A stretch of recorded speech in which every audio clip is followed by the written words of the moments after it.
கோயம்புத்தூர்லேருந்து திருநெல்வேலி வர வழியில் டெம்பிள் சிட்டியில் வந்து காஃபி குடிச்சிட்டு வந்தோம். அந்த லொக்கேஷன் நல்லா இருந்துச்சு. ஸோ அங்கே கொஞ்சம் கிளிப்ஸ் எடுத்துகிட்டு கிளம்பிட்டோம். அடுத்தது கொஞ்சம் நேரம் கழித்து கிருஷ்ணா பண்ணை பால் அப்படின்னு சொல்லிட்டு ஒரு டீ ஷாப் இருக்குது, அங்கே வந்தாச்சு. ஃபைனலாக ரீச் ஆகிறதுக்கு 12:30 கிட்ட ஆச்சு.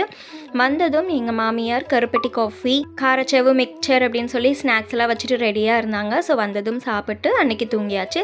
மறுநாள் சண்டே சர்ச்சுக்கு கிளம்பிட்டோம். சர்ச்சுக்கு போயிட்டு வீட்டுக்கு வந்ததும் எங்கள் அத்தை மட்டன் குழம்பு வச்சுருந்தாங்க. காலையிலே வச்சுட்டாங்க. ஸோ தோசை, சாதம் எல்லாம் வச்சு சாப்பிட்டோம். இங்கே வந்தாலே வயிறு எப்போவுமே ஃபுல்லாக தான் இருக்கும். எங்கள் அத்தையும் மாமாவும் மாற்றி மாற்றி கொடுத்துட்டே இருப்பாங்க சாப்பிட்றதுக்கு. சர்ச்சுக்கு போகிற வழியில் தான் இந்த வாய்க்கால் இருக்குது. இந்த வாய்க்கால் தாண்டி போனால் சர்ச்சு வந்துடும். லாஸ்ட் வீக் வெள்ளமெல்லாம் வரும்போது இந்த வாய்க்கால் நிறைஞ்சு போச்சு. இப்போ வந்து கொஞ்சம் தண்ணி வற்றி இருக்குது.